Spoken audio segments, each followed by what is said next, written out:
everyone. Welcome to Magical Travel Adventure. I am Lauren, your host, and today we are going to be talking about taking your kids on an Alaskan cruise.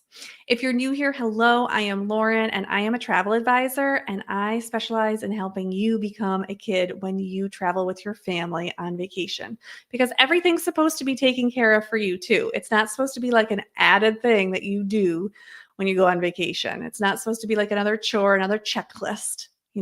That's why you use this travel advisor. It's like taking someone who is cleaning your house and being appreciative of them and knowing that you're so much better off with that.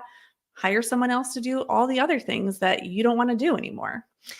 So let's get into it, because I have a huge passion for Alaskan cruising, and specifically with taking your kids on an Alaskan cruise. I truly believe that taking your kids on an Alaskan cruise at any age is the perfect age. I don't think that you should wait. I don't think that your kids should be denied, and that it should just be something that you do when you are much older and maybe not even able to do what you want to do when you go to Alaska.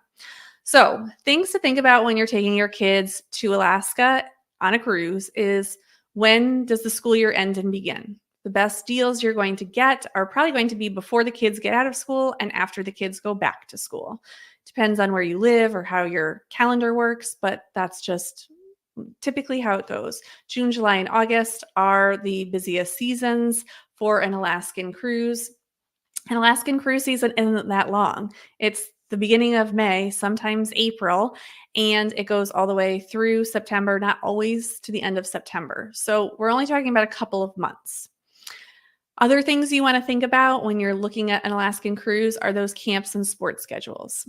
If your kid is going into camp, you probably have known that for months, because you have to sign that up like at the top of the new year and get your kids into camps. If your kid is going into middle school or high school, typically more high school, they might have a sports schedule that they have to follow in the summer. So make sure that you know or ask other parents around if you don't know what that is. Also really want to think about how long can you go for this cruise and those pre and post night stays. So a cruise can vary, right? It can be 5 nights, it can be 7 nights, it could be 10 nights, it could be 14 nights. You need to decide what it is that you're looking for, and know that you at least have to do a pre-night stay unless you're already in Seattle or Vancouver or in Alaska, but pretty much that's not the demographic watching this. But you want to look at those pre and post night stays and look at the flights that go with them. Something to really consider is, as I'm recording this, it's just after the daylight savings time, and it was a 1 hour time difference. You want to think about how your kids do during that 1 hour time difference, because you're talking about doing multiple time differences when you're in Alaska. While you're on the physical Alaskan cruise, you will go in and out of time zones, so the time will go forward and backwards an hour while you are cruising. You also want to think, is this going to be a multi-generational trip? Is it just going to be your immediate family, or are there going to be more people involved? And are you just doing the cruise part, or are you going to do that land and sea option? And we'll talk about all of those a little more. But let's start with passports. I will tell you, if you are leaving from Seattle and returning to Seattle and you are going on an Alaskan cruise, you should have a passport. Everyone who is going on an Alaskan cruise, unless you are doing one of the smaller cruises, which are typically not the ones that families choose, you are going to be stopping in Canada. It is a law that you cannot just go from Seattle to Seattle and Alaska. You must stop at a Canadian port. So a lot of people who are out of Seattle are going in and out of British Columbia, obviously Victoria, Canada. People who are flying in or leaving out of Vancouver, you have to have a passport. A passport card will not work if you are flying in any way. Canada is super strict. They're probably the most strict place I've ever seen with passports. So I would say, if it is on you if you choose not to have a passport and you go on an Alaskan cruise. I do not book clients who do not have passports when they want to go on an Alaskan cruise. You do not know what's going to happen to you, and you don't know where your closest medical coverage, if you have an emergency, is going to happen. And if you don't have that passport, then you are not going to be able to maybe get to the best medical coverage that you could have. So that's something to really think about. It's also, is it worth it for you to get stuck or paying fines or like never being able to go back to Canada, because Canada has rules about following their rules. And if you don't follow their rules and you try and come in, there's all types of things. I will also say that if you are an American citizen and you have had a DUI in the past, Canada can deny you going on an Alaskan cruise. So you want to research that and make sure that you know the rules if that applies to you or someone in your party. My biggest tip with passports is getting one and getting them as soon as possible. They typically take about 3 to 6 months. It kind of depends on your state and what's going on in the world at the time. All right, so the first thing we're going to talk about are pre and post night stays. So pre-night stays are pretty much important when you're going on an Alaskan cruise, especially if you're coming from the East Coast or even the middle of the United States. These pre-stays especially help you to start acclimating to the time difference, right? It's acclimating to the different types of sun. When we were in Vancouver, we got more sun than we did than when we were in Connecticut. It's all those different types of things, and just kind of not having to feel like, okay, today we're getting here. Okay, now I got to get to the cruise port. Now I got to get on the cruise. There are hardly any flights that are going to get you in time in that morning that will get you on the cruise before it leaves. So a lot of times the cruise will say like it's leaving at 4:00 p.m. Well, they're not letting people on after like 2:30, 3:00 onto that ship. So if your flight is delayed, they're not going to wait for you. You now have to find a way to get to the next port, which is not the first day. I don't think on any Alaskan cruise, your first day, no matter where you start, whether it's Anchorage, Vancouver, or Seattle, your first day is going to be a day at sea. So you're missing at least 2 days of your cruise by not coming in early. It's really, really important to know that and budget that in and understand the importance of it. And with kids, it's even more important. It's that time difference. It's that acclimation. We took our kid in a 4-hour time difference. We flew at the worst possible times. I would never do that again, but we were still like at the end of COVID time. So like we were limited, but that was just, it was what it was. But we had 2 pre-night stays. So we arrived and then we stayed for a whole day. We just had a whole day to explore Vancouver, walk around, see the city, do different things. And then the following day is when we actually got on the cruise. I would highly recommend that if you are going on an Alaskan cruise with kids. It makes all the difference in the world, having that extra time, having that extra day. So everything didn't feel so rushed. By the time it was time for us to get on the cruise ship, it was like, okay, yeah, let's go. Okay. And then we walked on the cruise ship and everything was just so seamless from that point because we had that extra time. My son was adjusted to the time difference, not 100%. He still like slept for 3 hours to take a nap at some point during that day. But we had that hotel room. We had that time to acclimate. He had time to run around. He had time to do things. When we went, my son had just turned 4, in case you're wondering. So really, really, really, really, really important. On the post-night stay, you can kind of decide. If you can get a later night flight out, that might be a good idea. You also can think about day options at hotels. I know when we were in Vancouver, we stayed, I can't remember if it was the Fairmont, but we did a day pass at the hotel so that we could just have a place to go. But our flight was at like 6, 7 o'clock at night. And that was just the place that we could go. And it made life easier for us. Our son could nap. We could nap. We had somewhere to go. We had some place that we could like leave our luggage so we could run out and get food, that type of thing in between. And it was a much more relaxing post day. So it doesn't mean they have to stay that night, but you might want to think about that day option for the hotel. All right. So what do you do with these kids once they're on a ship?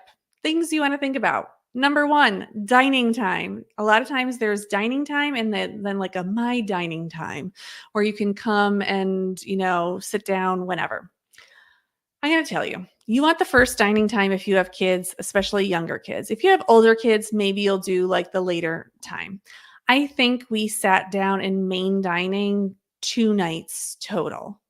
I'm sorry, my family probably sat for 3 nights. I only made it to 2 because I was so seasick on one of the nights, and it was my own fault because I didn't follow my own advice. So that dining time, like my son doesn't like to wait as much. He was getting impatient, like always having to go somewhere to get food and then waiting and ordering when he already knew what he wanted. Now, our staff was really great where they would bring him something to eat. They already knew after the first day, like they always had some grapes and carrots waiting for him when he got to the table so he could eat that while the rest of us were waiting for our food to come out. So that was helpful. But we spent a lot of time in the buffet. So we would eat out of the buffet for breakfast and lunch pretty much every day. A few times, like our excursions, we weren't on the ship, but I would say only like 2 of the days we weren't on the ship for lunch. So the rest of the time, we had our breakfast and lunch in the buffet, or we had room service. That was a great option. We were traveling with a bunch of people in my family, so we didn't get like a suite, which would offer like a lounge area that would also have food. That would be another thing that I would actually really encourage people to do. I think just having that food, that second space, that helps too. Another thing to think about are those kids clubs. Are those kids clubs important to you? Is the goal of the vacation that you would have some adult time without your kids, or are your kids going to like really want to do those kids clubs? So things to think about. Kids clubs were not important at all to us on our vacation because the whole point was we wanted to be with our son and show him things. And we had my mom. We just had a lot of family with us, so anyone could have watched our son if we wanted to do other things. And a lot of times, what people want is the parents want to go out at night. So you won't put your kids in kids club when you want them to be sleeping. So just think about that part. Depending on the ship, the evening shows will not be interesting to kids at all. They also will not necessarily be kid friendly. Some of them are, but some of them are not. So you want to think about that. If you have older kids, or maybe not, you want to think about, are you going to have 2 rooms with that internal connecting door? If that is something that you want to make sure that you have your own room and that you have that internal door so your kids can, you can maybe even leave that internal door open to make sure that your kids are okay. Booking that takes a little finessing, but you can definitely do that. A lot of my clients do that so that the parents still have their own room, the kids have their own room, and everyone's just a little happier, but they have that internal door so you can still kind of like be watching your kids, or they have to check in with you. I do know how to spell activities. I don't know. That wasn't my day. But you want to think about the activities. There are some things that certain kids of certain ages are not going to be able to do. So there are excursions and things like that. Your kids are not going to always be able to do. Make sure that you're looking at that time, the age that kids can do things. Now, going on to excursions, you want to think about port times. So port times are very important in Alaska. It's why a lot of people take certain cruise ships. Port times can really vary. When we went to Alaska, we went on a Royal Caribbean ship, and I wanted to go on a Royal Caribbean ship because they're known for not having great port times. You don't even like dock in the actual ports for a lot of them. You are further away. And I wanted to see, like, would that matter? It matters, especially if you have kids. And I didn't like our port times even when I was booking it. And I was like, well, whatever, we're going back, so it's okay. But I would say port times are super important. It's fine if your port time is from 1:30 to 9:30 p.m. at night. In like Juneau, that's a big thing where certain cruise lines will only be able to get in from 1:30 to 9:30. Typically, you'll have enough sunlight. Typically, like it'll be fine. Like you'll get in excursions that you want, But your kids are not going to be able to hang till 9:30 at night at the port. And they're going to have already had half a day before you even get to the excursions. And it makes a big difference with younger kids as it does with older kids. But also, Juneau is typically not one of the first things in your stops. So, with that being said, it's kind of like in the middle of your trip.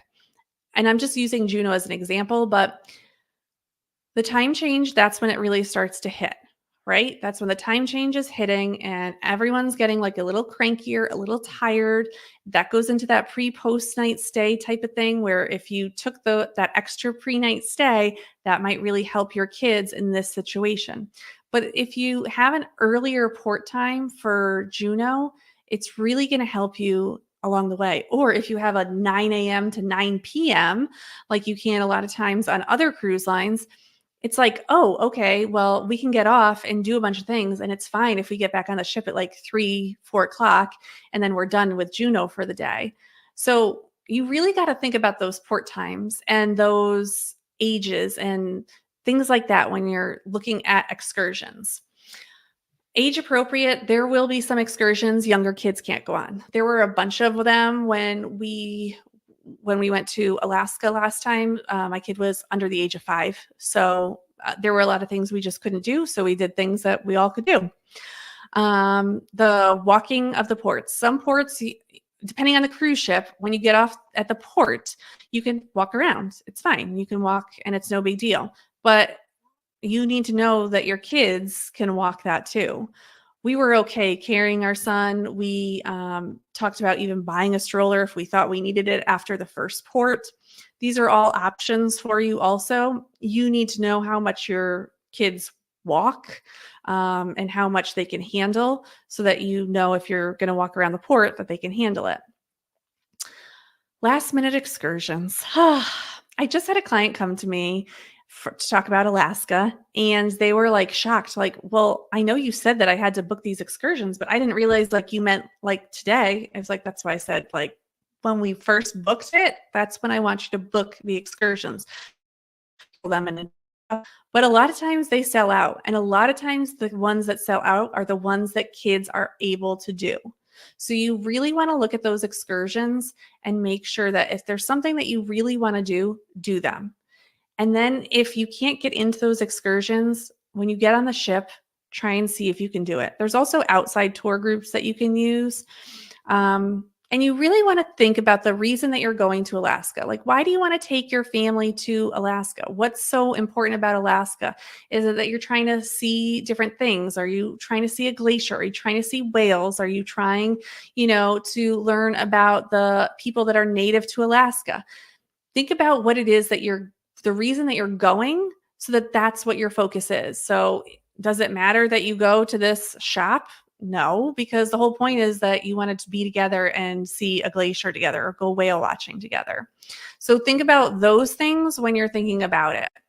Now, I think Alaska is the number one place that you should go as a group or an extended family.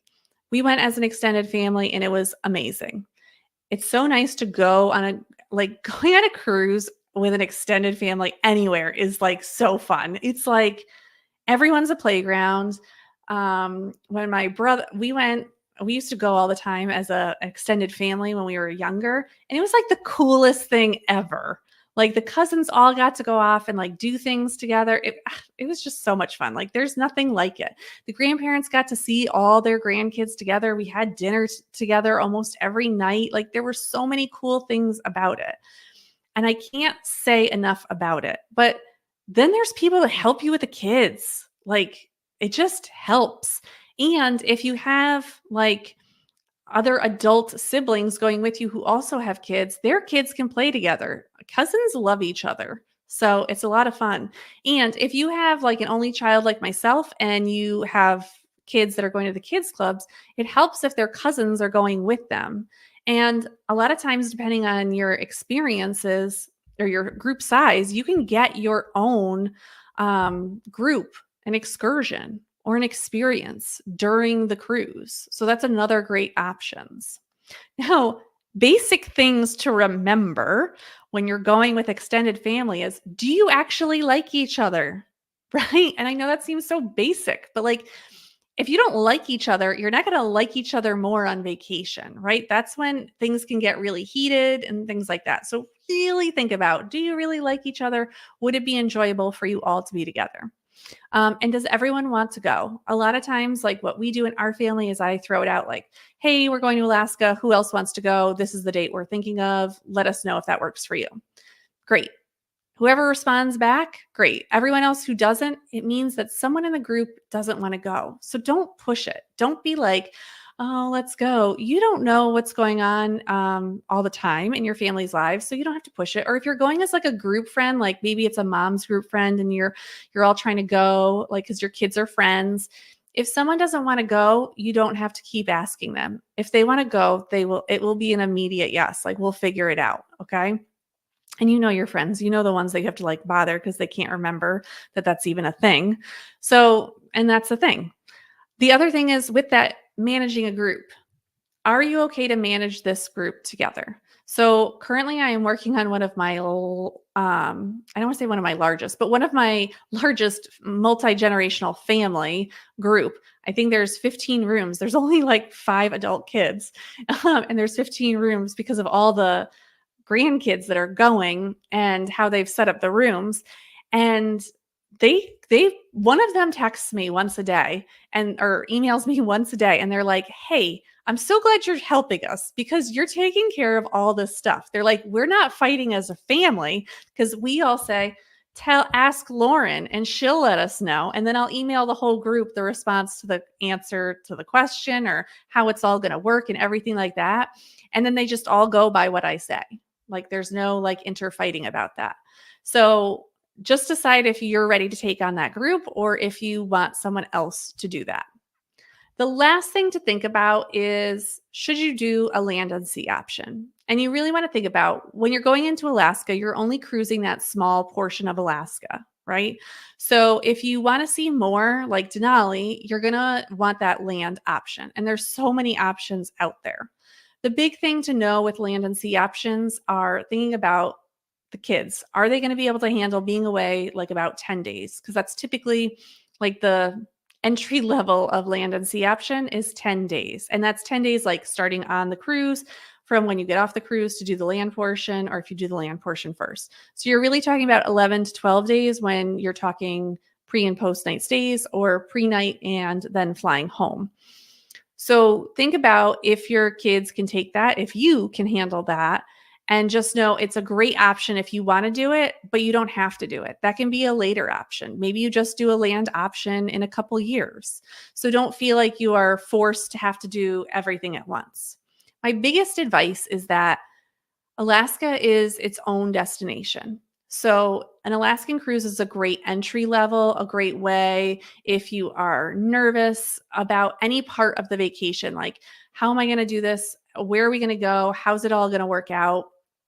It's kind of like partially guided, like, okay, well, on this day, you're going to just be at sea. And at this day, you're going to go to Skagway. And this day, Juna, and maybe this day, Sitka. So it's kind of planned out for you. So then all you're planning are really those days that you're in port. So it doesn't have to seem so overwhelming. Of course, you can always reach out to me if you have questions. I do have a little help if you are thinking about going to Alaska, and I'll put it below so you can check that out. And that's pretty much it. So Alaska's amazing. Take your kids. Don't wait till it's too late. I promise you they will love it. So that will do it all for today's show. And I will see you next time on Magical Travel Adventure.